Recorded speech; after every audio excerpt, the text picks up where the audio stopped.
Good morning, students. Now we will start about the new topic, chapter number 9, internal trade. Okay, so we will start about the introduction. Trade means an exchange of goods or services and return of a goods, service or money. The objective of trade is to get profit by providing goods and services to the customers. When such transactions take place among different areas, territories, or the states in the geographical boundaries of a country, it is called internal trade. Various types of productions are not possible in a country due to unequal distributions of natural wealth. Because of these, producers supply their products to the customers over different areas of the country. This is called internal trade.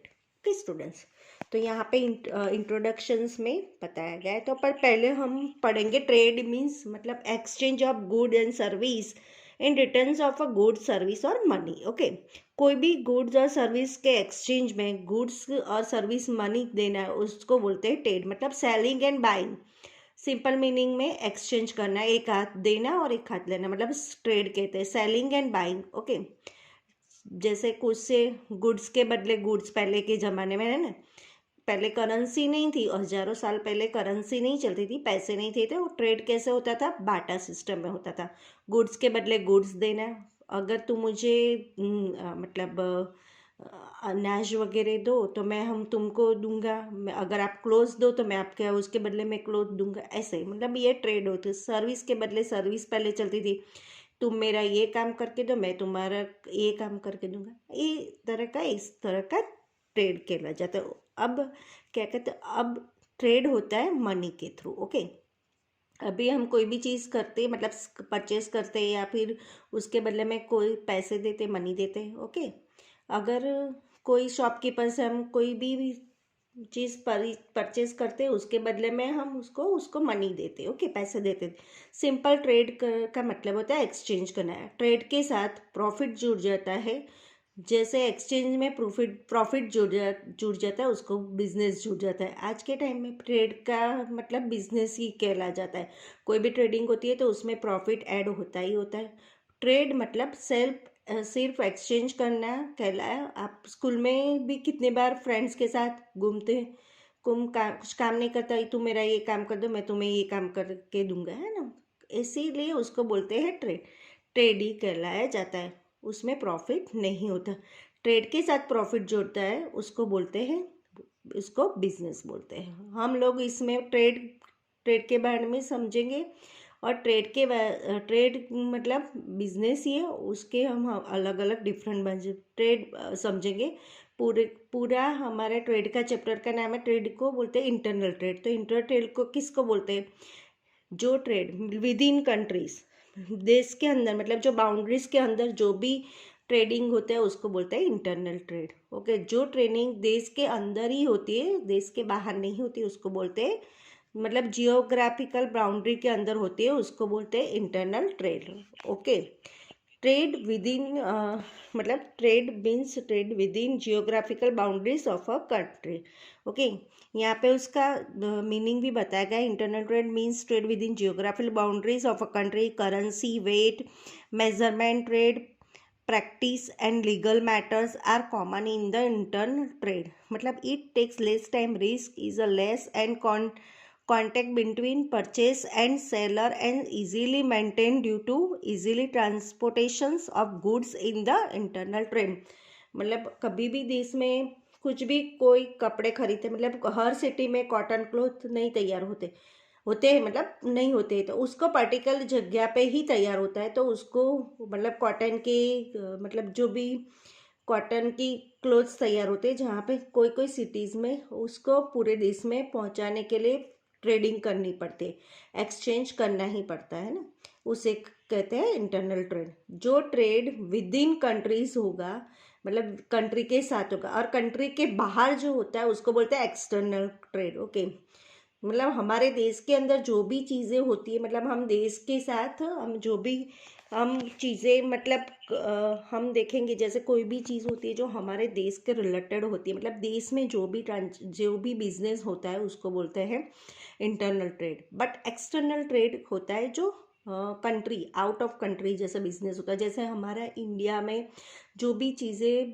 Buying और selling, मतलब जैसे हम यहाँ से cell करते हैं नेपाल, जैसे out of country, जो जैसे फॉर एग्जांपल, तो यहाँ से जो चीज़ हम नेपाल भेजते हैं तो नेपाल वाले हमसे हम उससे बाय कर मतलब बाइंग करते हैं और वो हमको सेलिंग करते हैं।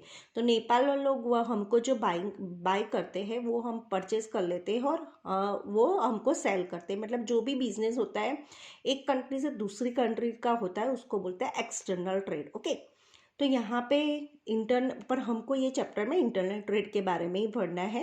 एक्सटर्नल ट्रेड के बारे में नेक्स्ट चैप्टर में हम पढ़ेंगे। पर जस्ट फॉर द मतलब पॉइंट होता है कि internal trade and external trade, तो आपको समझ में आना चाहिए कि इंटरनल ट्रेड जो हमारी बाउंड्रीज में, मतलब इंडिया की बाउंड्रीज में, मतलब हमारी कंट्री के अंदर जो भी बिजनेस जो भी ट्रेडिंग होता है उसको बोलते हैं internal trade. Okay, just now I will explain the classification of the trading activities. यहाँ पे क्लासिफिकेशन ऑफ ट्रेडिंग एक्टिविटीज़ का यहाँ पे चार्ट दिया गया है, तो वो हम थोड़ा मैं just now I will explain you and आपको समझ में आ जाएगा कि क्या है। ओके, यहाँ पे क्लासिफिकेशन जो है ट्रेडिंग एक्टिविटीज़ की, तो ये जिससे पहले है from the view point of boundary. Okay, मतलब आपको समझ में आना चाहिए बाउंड्री का मतलब क्लासिफिकेशन आपने समझा, दो नाम आई गए, इंटरनल ट्रेड और फॉरेन ट्रेड। ओके, हमने पहले भी समझा। इंटरनल ट्रेड मतलब जो कंट्री के अंदर होता है, विदेश के मतलब आउट ऑफ कंट्री जो ट्रेडिंग नहीं होता है उसको बोलते हैं इंटरनल ट्रेड। फॉरेन ट्रेड किसको बोलते हैं? जो ट्रेडिंग जो बिजनेस देश के बाहर चलता है वो फॉरेन ट्रेड कहलाता है। ओके, बराबर। ओके, दूसरा होता है from the view point of distribution. Distribution के हिसाब से दो पॉइंट है, direct trade and indirect trade. Okay, बराबर। डायरेक्ट ट्रेड और दूसरा होता है इनडायरेक्ट ट्रेड। डायरेक्ट ट्रेड किसको कहते हैं? डायरेक्ट ट्रेड मतलब ये कहलाता है जहाँ पर जो प्रोडक्ट तैयार होता है, जहाँ पर प्रोडक्शन होता है, मतलब उसी जगह पर ऑन द स्पॉट उस चीज़ को मतलब उसको बेच देना, मतलब बिक जाना। जैसे कोई होटल में जो किचन में खाना तैयार करते हैं उसी होटल में, वही के होटल में खाने बेचते भी है, रेस्टोरेंट हो या कोई बड़ी होटल, तो होटल का बिजनेस होता है डायरेक्ट ट्रेड। और उसमें कुछ भी खाना बनता है दूसरे शहर से बना के लेते हैं, वहीं का उसका किचन का यूज़ होता है, वही वो लोग बनाते हैं, उसको बोलते हैं डायरेक्ट ट्रेड। मतलब डिस्ट्रीब्यूशन कहाँ पे हो रहा है, मतलब व्यू पॉइंट जहाँ प्रोडक्शन होते हैं ऑन द स्पॉट वहीं पर डिस्ट्रीब्यूशन, उनको बोलते हैं डायरेक्ट ट्रेड बोलते हैं। उसके दूसरा है indirect trade. Okay, indirect trade में क्या कहलाता है? जहाँ पर प्रोडक्शन होता है वहाँ पर उसकी सेलिंग नहीं होती, वो नहीं बिकता है, उसी दूसरी जगह पे ले जाकर बेचा जाता है, उससे बोलते हैं इनडायरेक्ट ट्रेड। ओके, जैसे आपको कोई शॉप पे जाके डेयरी मिल्क खरीद देते हो, मतलब कोई भी चॉकलेट्स या वगैरह परचेस करते हो, तो वो शॉपकीपर आपको किचन में बना के लेके आता नहीं, तो वो डायरेक्ट डेयरी मिल्क कहाँ से लेके आ से कंपनी में से वहाँ से वो होलसेल से रिटेलर से भी शॉप में आते हैं, मतलब ऐसा नहीं होता है, वो बना नहीं यहाँ बना रहे, नहीं वो नहीं कर रहे हैं ना, तो वो चीज़ें जहाँ पे बना रहे वहीं पे बेचे, उसको बोलते हैं डायरेक्ट ट्रेड बोलते हैं। इनडायरेक्ट ट्रेड में मतलब जहाँ पे बना है वहीं नहीं बेच रहे, जहाँ प्रोडक्शन नहीं बेचा उसको बोलते हैं दूर कहीं जाके लेके दूसरी जगह पे बेचा जाता है, अलग अलग जगह पे, तो उसको बोलते हैं इनडायरेक्ट ट्रेड बोलते हैं। इनडायरेक्ट ट्रेड में भी दो टाइप्स आता है, होलसेल ट्रेड और retail trade. Okay, wholesale retail trade, इनके बारे में हम अभी समझेंगे डिटेल्स में। होलसेल के रिटेल आपको पता ही होगा ना, पर आगे हम समझते हैं। उसके बाद में है from the view point of payment. Okay, credit trade and cash trade. Okay, मतलब पेमेंट के हिसाब से कौन से टाइप हो, दो टाइप्स है उसमें, एक तो credit and cash trade. Okay, credit में क्या होता है? जो ट्रेडिंग होता है उधार पे चलती है, उसको बोलते हैं यहाँ पे अभी पैसे सामान लेके जाओ, बस पैसे मतलब मनी बाद में देना। ओके, उसको बोलते हैं credit trade. And cash trade क्या होता है? जो ट्रेडिंग होता है कैश पे चलते हैं, उसको बोलते हैं सामान लेके जा रहे हो अभी के अभी भी पैसे देने पड़ेंगे, उसको बोलते हैं कैश ट्रेड सॉरी।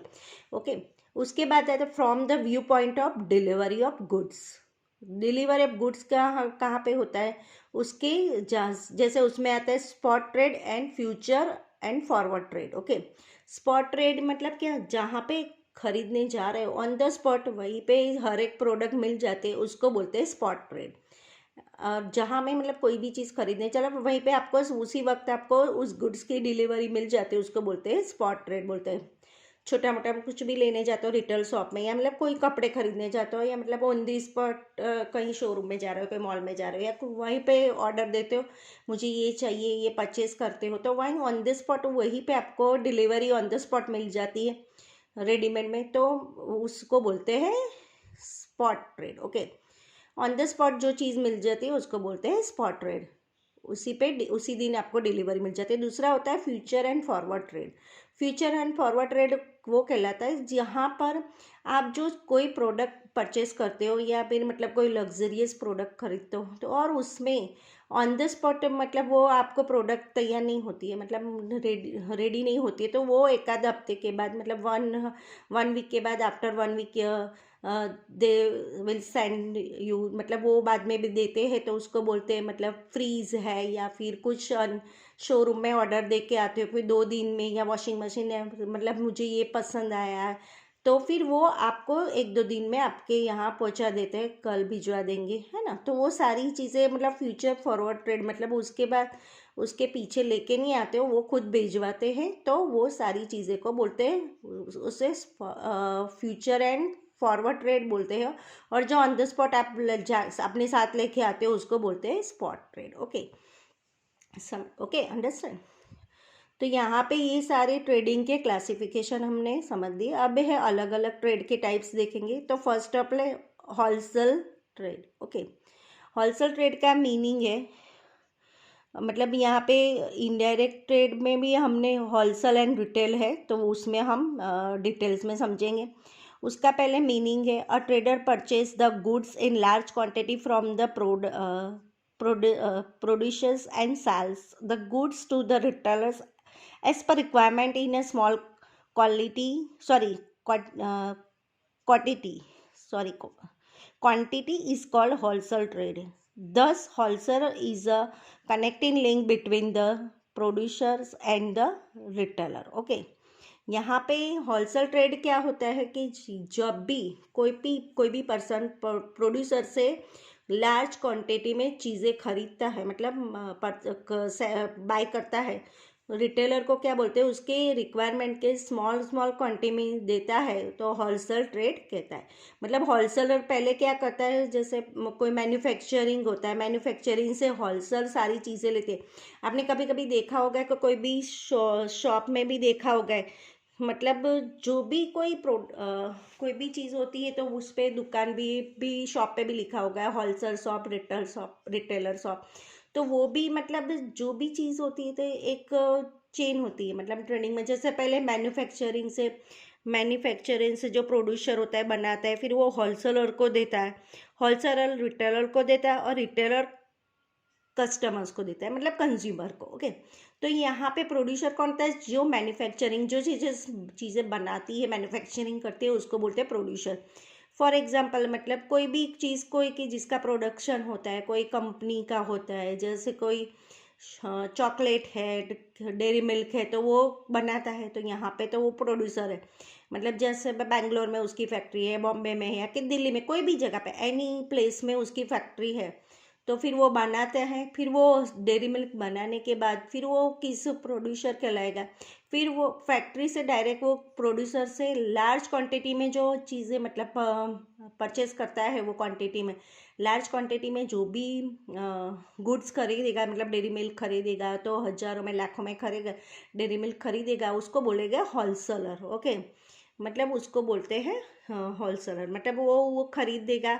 फिर उसके बाद होलसेलर के बाद कौन है, कस्टमर होता तो एक लिंक में आएगा, कस्टमर तो हज़ारों में नहीं खरीदते, तो 1 पीस या 2 पीस खरीदेगा, है ना। तो फिर ये होलसेलर खरीदेगा और उसके बाद आएगा रिटेलर। ओके, मतलब कस्टमर तो इतनी सारी उसकी वो होती नहीं है कि वो इतना खरीदेगा, रिटेलर भी उसके पास भी 10-15 पीसीस वो परचेस करेंगे, रिटेलर्स भी इतना नहीं परचेस करेगा, है ना। तो ये कौन परचेस करेगा? होलसेलर। होलसेलर प्रोड्यूसर से लार्ज क्वांटिटी में, हजारों में, लाखों में उससे सब परचेस कर लेगा कोई भी चीज़, और फिर वो रिटेलर को जिसको ज़रूरत होती है, जिस शॉपकीपर को ज़रूरत हो, नीड ही मतलब जो रिटेलर को ज़्यादा ज़रूरत होती है उसको बेचते हैं, मतलब उसके होलसेलर को रिटेलर को देता है। वही चीज़ रिटेलर के पैसे कौन लेता है? कस्टमर। और कस्टमर वहाँ से उसको रिटेलर के पास से ले जा सकते हैं। हम लोग भी जाते हैं किसी की शॉप में लेने के लिए, तो मतलब आप कोई भी शॉप में हम खुद का परचेज करने जाते हैं, मतलब डेयरी मिल्क मतलब 10, 15, 20, 50 पीसेस उसके पास होगी, मतलब 2-3 वो रिटेलर के पास भी, शॉपकीपर के पास भी क्वांटिटी में होता है, पर लार्ज क्वांटिटी में नहीं होता है, पर तो जैसे 50 पीसीस, या मतलब उसको बोलते हैं रिटेलर का। वो रिटेलर कहाँ से परचेज करता है? वो बाय करता है होलसेलर से, फिर और 100-200 में से 1-2 हम जैसे कस्टमर को बेचते हैं, मतलब हम कस्टमर उनके पास से खरीदते हैं। ओके, इसलिए आप वो ध्यान रखना है कि इनडायरेक्ट ट्रेड में एक पूरी चेन बनी होती है, मतलब प्रोड्यूसर, मतलब कोई भी चीज़ की प्रोड्यूसर प्रोडक्ट मैन्युफैक्चरिंग करता है, उसको होलसेलर को बल्क में मतलब लार्ज क्वांटिटी में बल्क में परचेस करता है, उसके बाद होलसेलर मतलब रिटेलर में बेचता है थोड़ी थोड़ी क्वांटिटी। बहुत सारे रिटेलर्स होते हैं पूरे इंडिया में, तो उसको बेचता है। फिर उसके बाद वो रिटेलर्स के होते, रिटेलर किसके, वो चीज़ को किसको, हमको देता है, कस्टमर को, स्मॉल क्वांटिटी में हमको देता है। ओके, फिर यहाँ पे इसको होलसेल ट्रेड वही कहलाता है, सिंपल डेफिनेशन, कि जो प्रोड्यूसर से लार्ज क्वांटिटी में चीज़ें खरीदता है उसको बोलते हैं होलसेलर। ओके स्टूडेंट, तो नेक्स्ट वीडियो में I will explain the services of wholesaler. Thank you.